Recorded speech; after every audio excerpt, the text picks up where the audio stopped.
20-something. So hopefully Brad can get in this one today.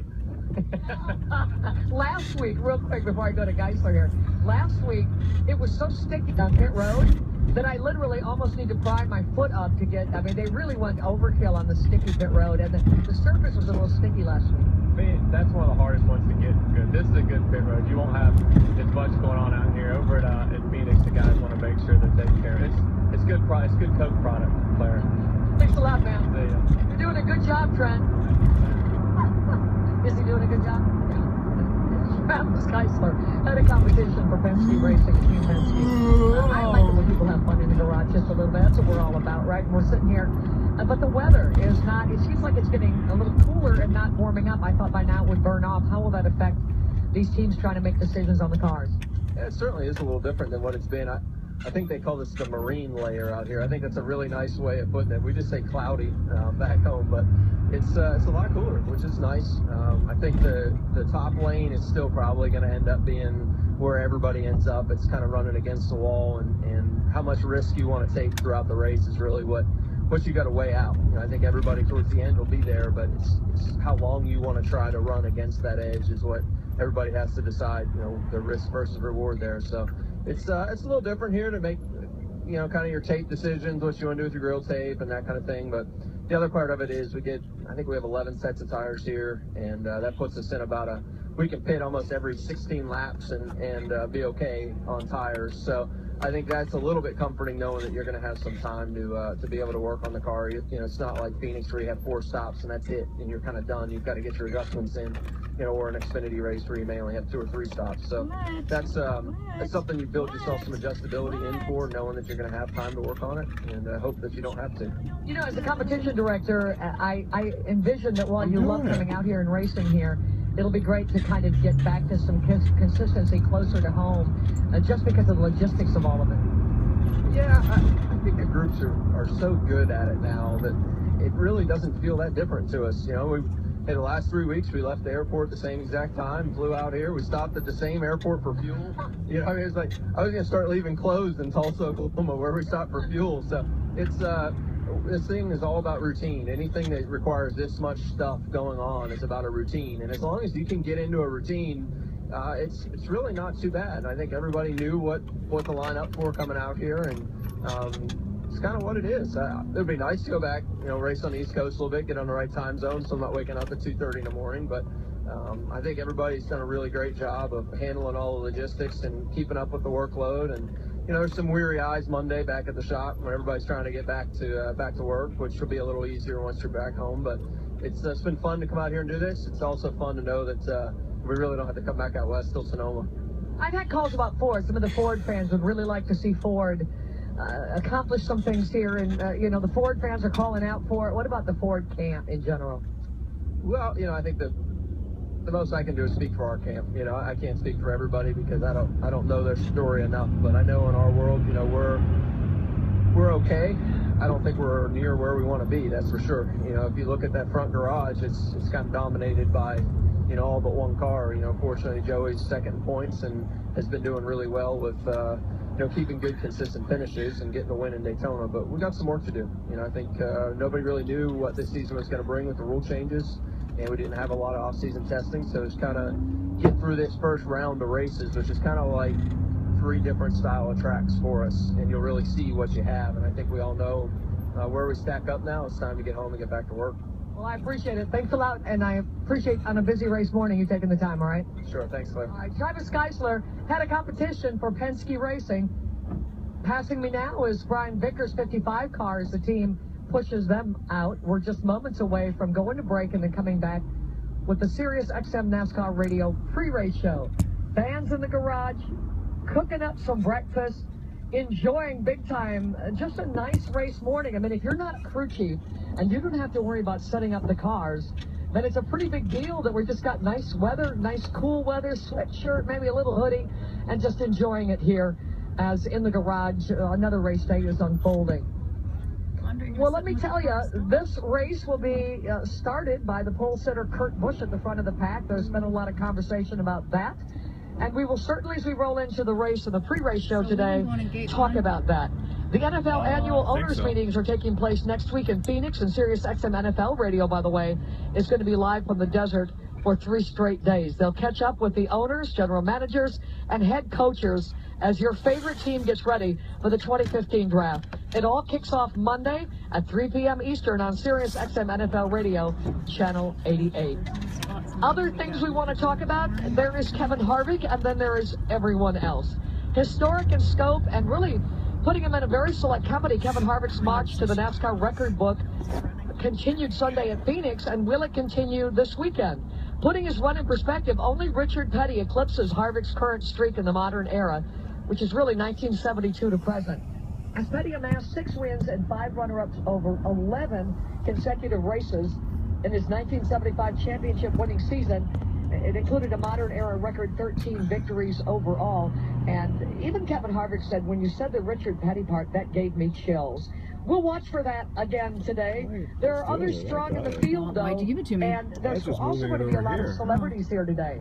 I am supposed to be chatting on the pre-race show with Dwight Yoakam, named honorary starter for the Auto Club 400, a global country music legend and superstar of the screen. Dwight, serving as honorary starter for today's race, will be here. I'm supposed to go to the motor coach lot and interview him this morning. Also, the top contestants for American Idol are going to sing the anthem. They are to be here. And pages of celebrities and athletes and folks just here at this racetrack, because we're about 50 miles from Hollywood. It is a big part of the celebrity scene here. And it's almost like they weigh themselves on how many celebrities they can get to come to the racetrack. And so we'll be on the celebrity watch today at the drivers' meeting and whatnot. So I'll tell you what, I'm down in the garage here at Auto Club Speedway wrapping it. I want to say thank you to Nara Farrell, the associate producer, and Bob Kazi, the producer. And even as they whip up food here, twice baked potatoes here, we're going to throw it and end this dialed in. NASCAR Radio, Channel 90. When it's time to go to the track, get ready for anything. Sirius XM NASCAR Radio's got you covered. Go time. Tune in to Sirius XM NASCAR Radio online at SiriusXM.com and on the Sirius XM app for smartphones. We're back on the track at 2:30 p.m. Eastern with Sprint Cup Series racing. The Auto Club 400. Live from Auto Club Speedway on Sirius XM NASCAR Radio. Nowhere but NASCAR. Channel 90. Through the years, the American Silver Eagle has become one of the most popular and widely collected silver coins in U.S. history. Now, for a limited time, Americans have the opportunity to claim newly minted 2015 U.S. Silver Eagles at a shockingly low introductory price. A price so low, we can't reveal it on the radio. To claim yours, call govmint.com now. 1-800-771-2368. Don't miss this rare opportunity to own the largest and purest U.S. silver dollar ever struck.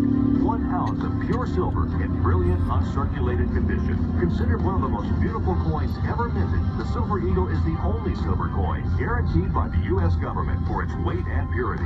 Demand will be extremely high, and because of its shockingly low introductory price, there is a strict limit of 10 Silver Eagles per household. So claim your 2015 Silver Eagle and receive a free collector's guide by calling now. 1-800-771-2368. That's 1-800-771-2368.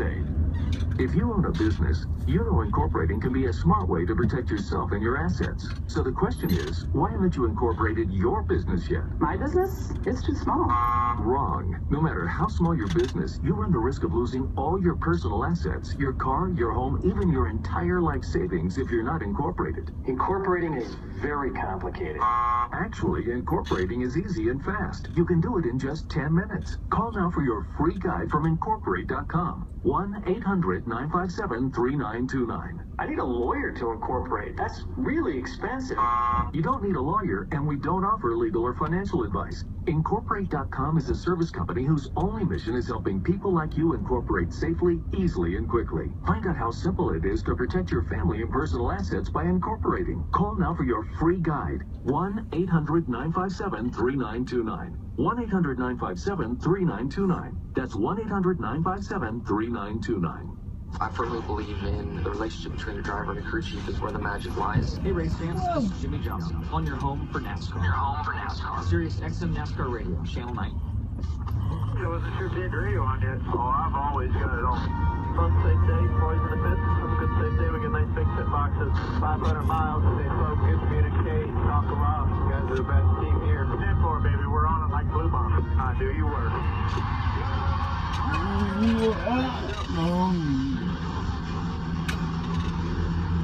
Get us a trophy if we have the chance to. But stay focused on a good solid day. Get some points. Coming around to one to go here. Everybody stay on their toes. Go ahead and check all your blowers and switches. Have a good race, man. 5, 4, 3, 2, flag. That's where that next flag is. They're going to be able to haul ass all the way to the 45. All right, let's pit with it. 4 tires, fuel half off track. Too wide with the 07 down low. Clear up the 07. Go hard. Go. All the way out. They're nearly running it over. They believe they raised it. Sirius XM NASCAR Radio.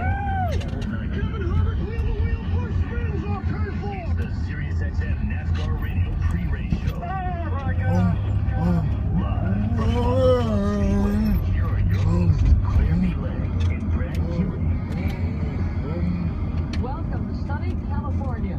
Welcome to Auto Club Speedway, and welcome to the Sirius XM NASCAR Radio pre-race show for the 19th annual Auto Club 400. The best drivers in the world will do battle for 400 miles, 200 laps today at this 2-mile track with the view of the San Gabriel and San Bernardino Mountains on the horizon. Well, we can't see them because it's hazy out, but they're there, and the eye of the tiger in their eyes. Win and you're in the chase for the NASCAR Sprint Cup, and so the win means more than ever before. This racetrack, NASCAR boasts a long Southern Cal history. When Bill France Sr. founded NASCAR, he envisioned a stock car series that stretched from coast to coast, and he worked immediately to make it happen. In 1951, the NASCAR Grand National Division, today's Sprint Cup Series, visited Carroll Speedway in Gardena, California 3 times. The first race, held on April 8th, was the first NASCAR venture west of the Mississippi. Marshall Teague took the checkered flag in his fabulous Hudson Hornet, the same car he had driven to victory on the famed Daytona Beach road course 2 months earlier. From 1958 to 88, Riverside International Raceway was a West Coast highlight of the NASCAR schedule. The race often was the first of the calendar year, and from 1970 to 81 was the NASCAR Premier Series opener. And a list of Riverside race winners reads like a who's who of motorsports. Bobby Allison, Richard Petty, Darrell Waltrip, David Pearson, Cale Yarborough, Rusty Wallace, Bill Elliott, and in 1971, the first 500-mile oval race in Southern California was held at the new Ontario Motor Speedway, the 2.5-mile track built as the Indianapolis of the West. Fast forward to today in a sellout race here at Auto Club Speedway, standing room only in front of the rabid West Coast NASCAR Sprint Cup Series race fans. And the storylines, Brian Vickers out of his Michael Waltrip racing car with a reoccurrence of his blood clot issue, and Brian, we're thinking about you. Brett Moffitt has stepped in his car, and Chris Buescher has stepped in Moffitt's car. 10 drivers return to their home state today to race. Jimmy Johnson from El Cajon, Jeff Gordon, Vallejo, AJ Allmendinger, Los Gatos, from Kyle Lawson's hometown of Elk Grove, they're shouting out. Casey Mears from Bakersfield, David Gilliland, Riverside, Cole Witt, Alpine, Josh Weiss, Riverside, and back to Matt Benedetto from Grass Valley. Couple of tidbits, Freaky Fast, Jimmy Johnson is not going to be denied as he heads into trying to get yet another championship. But Jimmy Johns isn't kidding. Kevin Harvick is freaky fast. And history helps paint the picture of Harvick's dominance, but his loop statistics do an even better job. During his streak, he has posted a 134.5 driver rating, 23 points higher than the next best competitor, Joey Logano. And let's move into some talk about Jimmy Johnson attempting to continue success at Fontana. His last Los Angeles area victory came in the spring of 2010, but he also claims 12 top 5s and 14 top 10s and 20 starts at this track. And he's been the most notorious with 5 course record 5 checkered flags. Well, let's roll on to Jeff Gordon. his finale here, born in Vallejo. He may be racing in the southern part of his home state for the last time here. He starts 7th. He has 3 victories. And Martin Truex Jr. shows no signs of slowing down. A great start to the season. He starts 12th here today. One other guy to stealth, Ryan Newman, started in 2015 on the same way he finished the last one, on a nice run, and he starts 9th here today. He has carried last season's momentum into his 14th full-time Sprint Cup Series campaign, with 3rd place finishes in the last 2 races and 3 top 10s, just 4 races into 2015. This racetrack is wide with seams and bumps and character. It's a driver's track, so let's get after it. With that in mind, let's get to it, racing Southern California style. And remember, win and you're in. Let me bring on my co-host, Brad Gilley. And Brad's in Texas, by the way, where I hope the sun is shining. And when you hear the term driver's track, what comes to mind, Brad? Hi, and who stands out? Well, first of all, Claire, little rainy here, but the sun's about to shine on Cowtown. Driver's track. Look, here's who stands out. And you just go back and look at the history of Auto Club Speedway. Jeff Gordon, the guy who's run every single race here and won the first one. He stands out in a big way. Obviously, Carl Edwards and Matt Kenseth, they both had a lot of success at Auto Club Speedway. And hometown driver Jimmy Johnson, I mean, 5 victories at this track. He pretty much owns every stat when it comes to it. But the pole sitter, the man who has won every practice and the pole this weekend at Auto Club Speedway, he might stand out the most. Kurt Busch, a former winner at this track, but at least those 5, those are the ones I'm going to be watching, Claire B. You know, we talk about drivers that like to navigate the bumps, that are not worried about, you know, a little character on the track and hustling the race car. And we used to grab a number of drivers and list them when that came to mind. But you know what? A lot of them in the field, including the Young Bucks, are really good at it. Yeah, no, very well said, very well said. You know, Kyle Larson had a runner-up finish here last year, but he was the runner-up. He would love to get his first career victory today. A handful of drivers have had their first career victory at Auto Club Speedway, including Jimmy Johnson and Kyle Busch, to name a few. So, you know, why not have a young driver? But Claire B, it's kind of hard to not look at that front row, especially that 41 car, when you start thinking about what's going to happen here today. Well, let's talk about the pole sitter, and man,